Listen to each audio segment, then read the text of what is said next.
That was a decent reading month.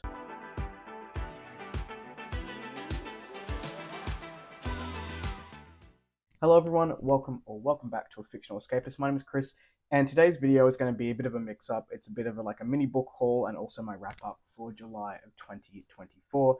I am unwell at the moment, so apologies if I sound stuffy and very pale. That's just the way it is. We're going to try and get this done before I go over to Brisbane.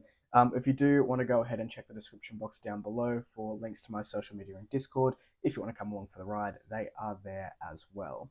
Now, I think I've decided that I'm just going to do like mini book hauls in my wrap ups because I'm not going to be getting that many books over the course of the year, and also a bit of a budget check in. So we'll start with the little haul and then we will go into what I read in the month of July. So I physically purchased, well, also digitally. So the hauls are just going to be things that I have purchased. I will probably do like an e-arc haul or a review copy haul later in the year with to celebrate all the things that have been sent my way by the authors. Normally, I just get e-arcs for them because cheaper, easy to distribute, and I very much appreciate it. So I will give those books a shout out, but for these, it'll just be what I've purchased or have received over that month in terms of like pre-orders and things like that. Anyway, my budget for the low buy year is 1,000 AUD for over the course of 12 months, which roughly equates to about $83 to $84 per month. In the month of July, I spent $49.59. Unfortunately, I didn't donate anything because I got a tax bill of over $1,000. So I donated to the tax man so I don't have to pay them more money or get in trouble, unfortunately. But I did pretty well on the money side of things. So in that digitally, I got the whatever the I have no idea what the series is called, but Jacqueline Hagan did a deal celebrating the release of the fourth book of the series. So I got the Wickwire Watch, the Blue Flames, and the Spider Key. That was on a deal for about $3 AUD, so I picked that up. I also picked up Moby Dick digitally because it is something I want to read, and I find those big chunky books I actually read better on Kindle, and that was like $1.64. And then physically, I did a real little while ago. I bought The Wall of Storms and also Night Angel Nemesis, which I'll show you in this little haul. So I did have a couple of pre-orders come in, and also an author sent a book to me. So I have a few. So I'll just go through them quickly. The first one that I got was The Angel of Indian Lake. This is book 3 of the, I think it's just the Indian Lake trilogy from Stephen Graham Jones. So I do have that one now. These two I didn't actually buy in July. I bought before the low buy year started, but I forgot to mention it in the book haul. So I've got the Dragon Bone Chair, book 1 of the Memory of Sorrow and Thorn, and also Stone of Farewell by Tad Williams. So they were carryovers. I just forgot to put them in the book haul. Like I said, I got Night Angel Nemesis. This one was sent to me by the author, so a huge shout out to S.K. Putt. Thank you so much. A Reckless Courage. Was a beta reader for this little novella. Really good. You should pick it up. This Skin Was Once Mine and Other Disturbances by Eric LaRocca. My wife gifted that one to me. The Wall of Storms by Ken Liu, which I spoke about on a reel. And the one that came in just the other day was Most Ardently, which is a trans mask retelling of Pride and Prejudice. Not my normal go-to, but I do like some male romance, so I thought I would give this a go when the urge came up again, and I had it on pre-order, and it's just taken ages to get to me in Perth. So that was the book haul, the mini book haul for the month. Let's jump into my reads. In the month of July, I read a total of 9 things. I had a really good reading month. I think quite a few of these were 5-star reads for me, which is fantastic. And we're going to start off with an arc that I received for Imbued by Helena L. Clove. I'll put it up here. It's a beautiful purple cover. I really love this cover.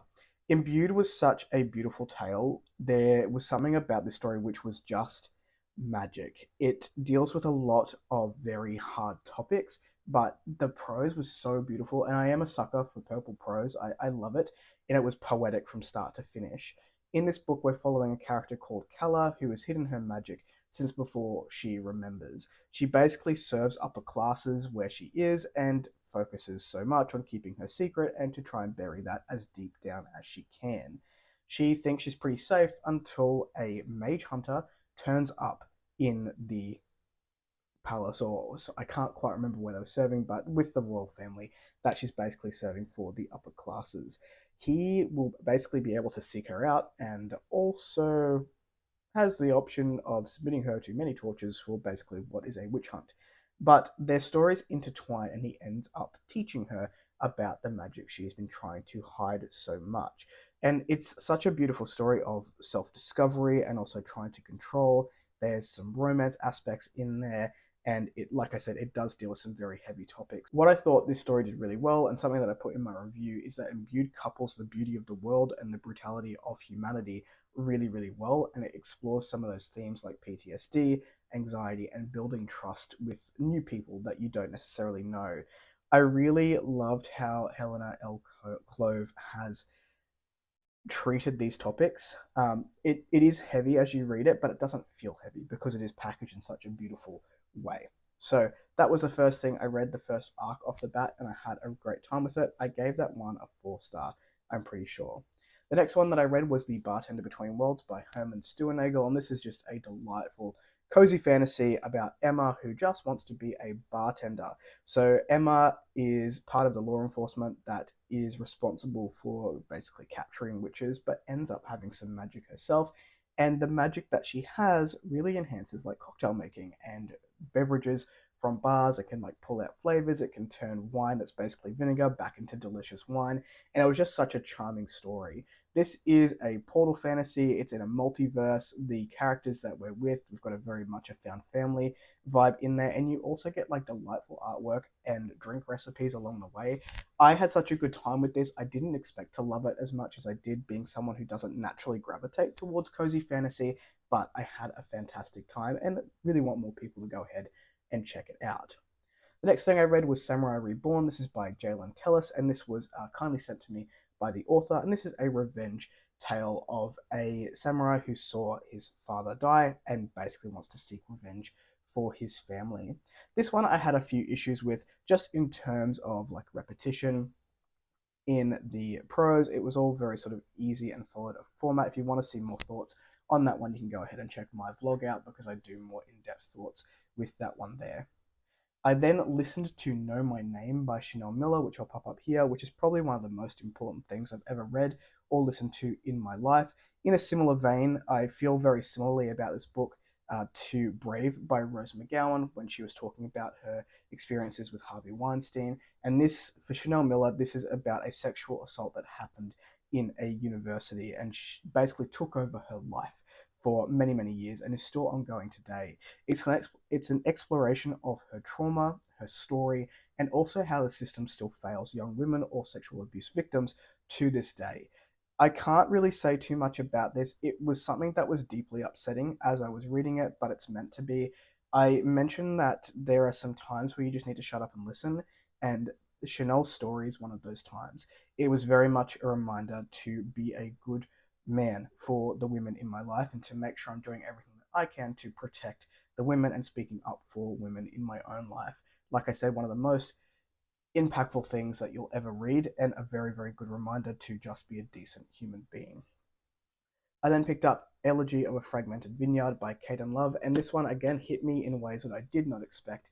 This is a really respectful view of faith and just respecting other people's faith, written in a dark fantasy package.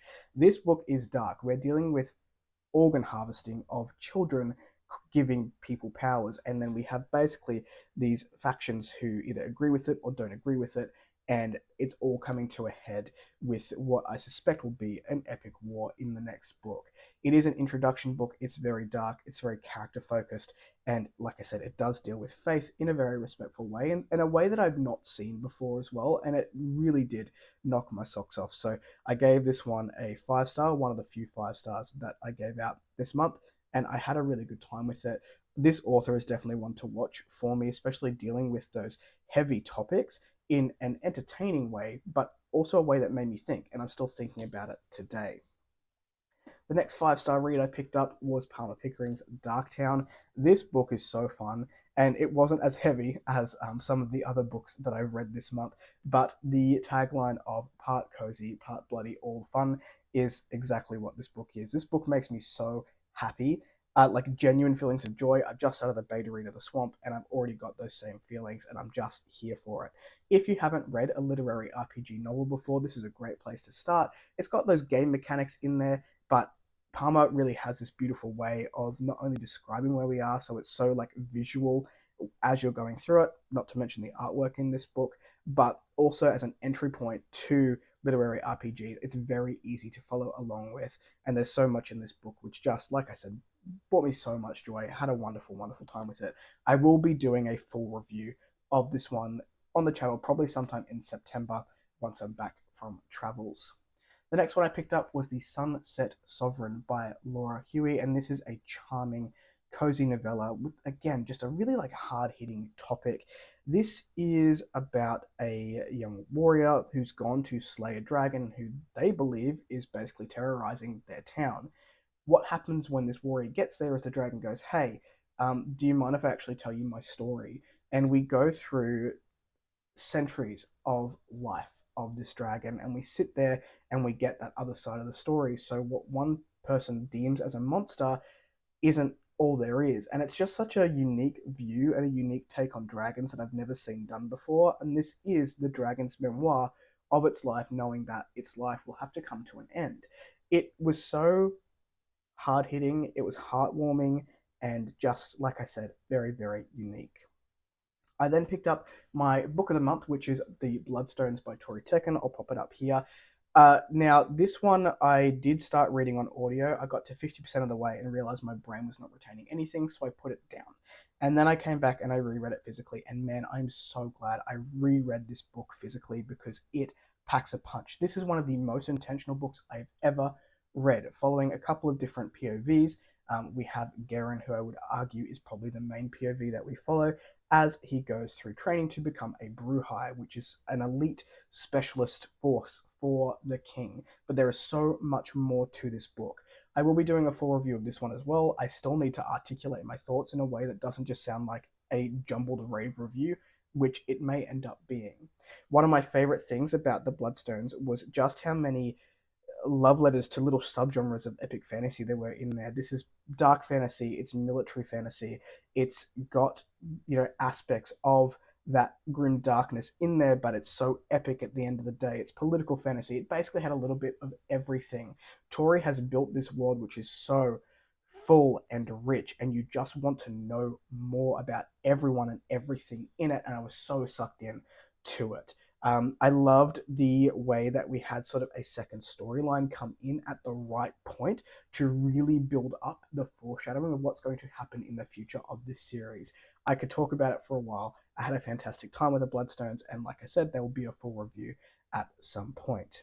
And the last one that I read for the month is just a little novella here called Requiem for a Star, a Dawnless Night novella by Yuri Gutman, or U.G. Gutman, as is on the cover here. This one really got me in the feels. This is basically just a eulogy for a lost friend, and the book was so charming. It was philosophical, which I love. I love a philosophical book.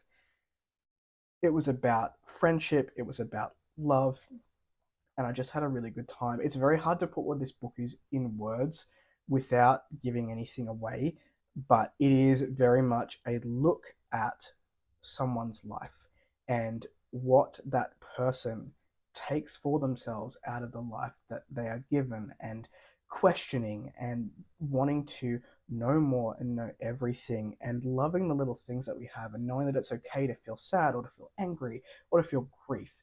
It very much read like this person's very heartfelt eulogy to a lost friend, and this is dedicated to Yuri Gutman's friend who passed away. And it was so gut wrenching, but beautiful at the same time.